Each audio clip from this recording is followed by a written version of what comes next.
सदस्य श्री कपिल सिब्बल जी। Thank you very much अध्यक्ष महोदय कि आपने मुझे मौका दिया इस चर्चा में भाग लेने का। बहुत कुछ बातें सदन में ऑलरेडी कही जा चुकी हैं, तो मैं दोहराऊंगा नहीं, कुछ चंद बातें आपके सामने रखूंगा।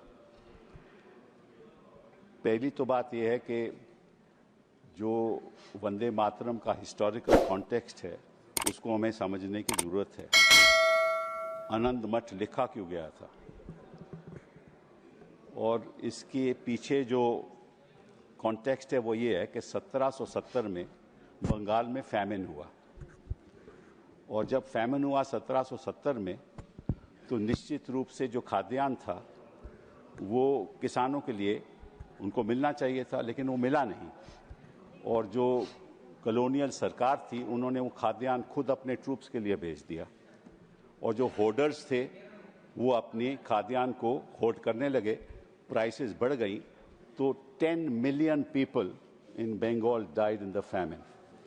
That is the context in which Anand Math was written.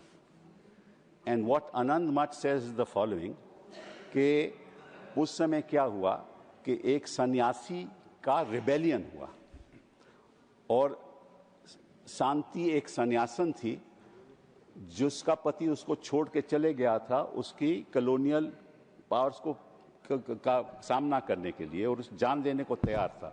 तो शांति एक औरत थी जिसने अपने भेष बदला और एक आदमी के पुरुष का भेष लेकर वो अपने हस्बैंड को ढूंढने गई। वहां जब उसको मिला तो हस्बैंड तो छोड़ के चले गया था, उन्होंने क्या अब तो हम मिल गए हैं, चल इकट्ठा लड़ाई लड़ते हैं। और इकट्ठा लड़ाई किसके लड़ते हैं? जो अत्याचार करता है। तो उन्होंने दोनों ने अपनी जान दे दी। ये आनंद मठ की कहानी है। ये किसी को आज सदन में किसी ने रखी नहीं। इसके पीछे भेद क्या है कि मातृभूमि की रक्षा करना तो हमारा कर्तव्य है ही, लेकिन एक दूसरा कर्तव्य भी है जिसके बारे में किसी ने कुछ नहीं कहा। वो ये है कि जहां जहां अत्याचार होगा वहां हम विरोध करेंगे। असली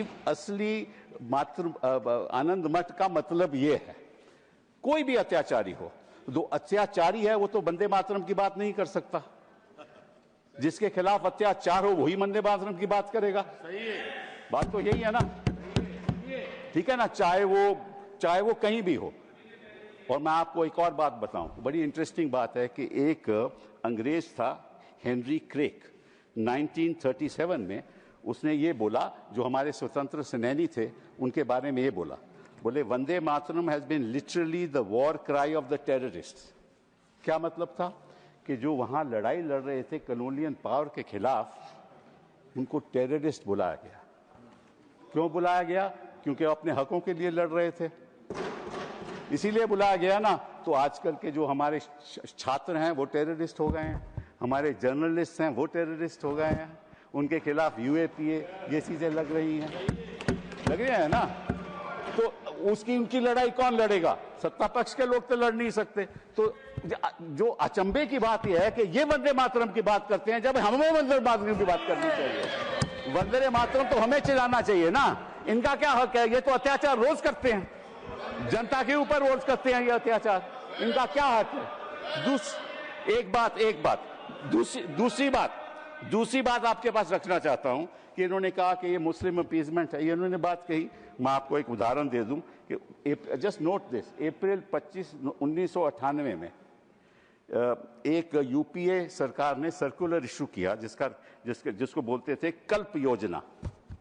एक सर्कुलर इशू हुआ था, उसके बारे में ये कहा गया कि हर स्कूल में, हर गवर्नमेंट एडेड स्कूल में ये गाना गाया जाएगा, वंदे मातरम। वाजपेयी जी प्रधानमंत्री थे, वहां बड़ा बवाल हो गया और वहां बच्चों को स्कूल से बाहर कर दिया। तो वाजपेयी जी को जब नवंबर में वो उत्तर प्रदेश गए उनको पता चला ये क्या हो रहा है, तो उन्होंने दिसंबर 3-4 में मीटिंग बुलाई और ये सर्कुलर वापस लिया गया। ये इतिहास की बात है। उस समय कोई मुस्लिम अपीजमेंट नहीं थी। वाजपेयी जी ने समझा कि हम विवाद की राजनीति नहीं करना चाहते, और उस समय मालूम जो मंत्री था, जो बेसिक एजुकेशन का मंत्री था, वो रविंद्र शुक्ला था। तो मैं आपको उसका नाम भी दे देती हूं कि इसका क्या मतलब है।